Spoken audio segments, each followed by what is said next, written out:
custar, é da conta. Da conta, né? Eu acho que é. Então, o que nós temos que separar é que não pode ser uma questão moral para impedir o direito de família, né?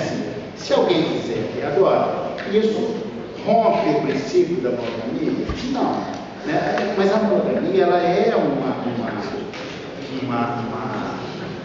um princípio jurídico organizador dessas relações conjugais, não das relações parentais. Daí, novamente, a importância de distinguir família parental e família conjugal. Mas ela, às vezes, funciona também como interdito proibitório, né? Mas que não pode ser vista sem a ponderação do princípio da dignidade humana. E tem um autor que fala uma coisa que eu gosto muito, ele diz o seguinte, que olha, honestidade, assassinato, segurança, escolha, desejo, lealdade, mentira, risco, dever, filhos, emoção, amor, promessas, preocupação, curiosidade, ciúme, direito, culpa, êxtase, uma série de outros valores, todos eles estão relacionados à monogamia. Então, ele diz que a monogamia talvez seja a única questão filosófica séria a ser pensada nesse momento. Mas, atenção, não podemos pensar isso com esse viés moral ou moralista. Essa é a diferença. Né? Não, e isso é que nós vamos fazer essa é a diferenciação. Né? Nós temos vários julgados no Brasil, todos eles ponderando com a dignidade da pessoa humana, reconhecendo o direito das famílias paralelas ou famílias simultâneas. Né? Tem inclusive, do Superior Tribunal de Justiça, que diz o seguinte: as uniões afetivas plurimas, múltiplas, simultâneas e paralelas têm ornado o cenário fático dos processos de família com os mais inusitados arranjos, entre eles aquele em que um sujeito direciona seu afeto para um, dois ou mais outros sujeitos, formando núcleos distintos, concomitantes, muitas vezes colidentes em seus interesses.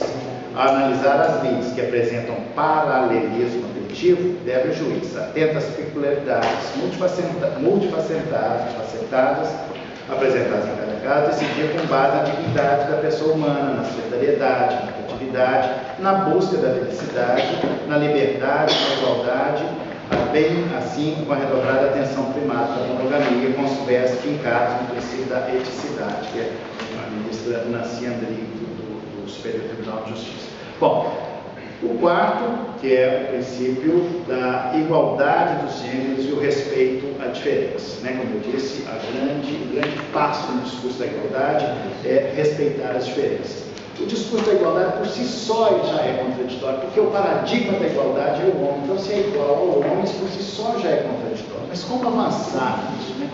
Como considerar essa igualdade? Nós temos algumas ações afirmativas, em algumas situações no Brasil as mulheres aposentam mais cedo do que os homens, né?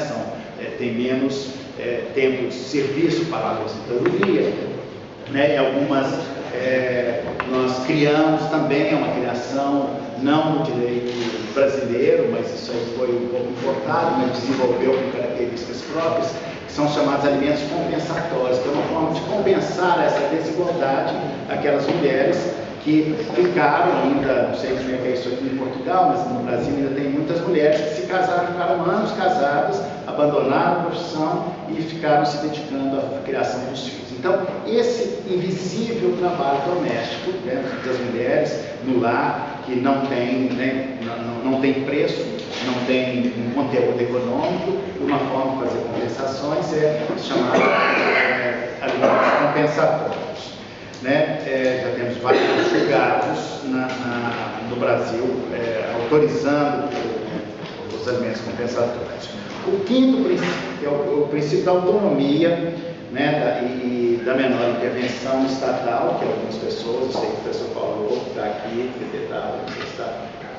que não, ele não pode, ele acha que não é um princípio, mas que isso realmente é uma questão muito séria. No Brasil, até 1889, quando foi proclamada a República do Brasil, né, quando se separou, então, deixou o Brasil Império e começou um período da República, em 1889, a Igreja Católica era a religião oficial do Estado. E nisso, na religião oficial, E desde então nós temos tentado laicizar o Estado, né? Tentar com que o Estado seja o mais laico possível. E até hoje, né, lutamos por isso. Por exemplo, o próprio divórcio, né? Quando foi introduzido o divórcio no Brasil em 1977, ele introduziu um acordo de forças com as lideranças católicas. Hoje no Brasil as forças religiosas ainda são muito fortes, mas agora está um pouco misturada com outras religiões, as religiões evangélicas, que têm feito muito barulho e dominado um pouco o Congresso. Tanto que qualquer projeto de lei que tenha algum conteúdo moral é muito difícil passar, e tanto que a união homoafetiva, lá uma expressão também rentada pelo direito brasileiro, ela não é uma lei, né? Ela é uma construção jurisprudencial, e o casamento também, que acabou sendo autorizado. Portanto, essa dicotomia de público e privado, né? Assim, qual é o limite de intervenção do Estado? Isso é uma questão muito séria, porque, e aí novamente a psicanálise entra com a responsabilidade, responsabilização do sujeito, ou seja, não é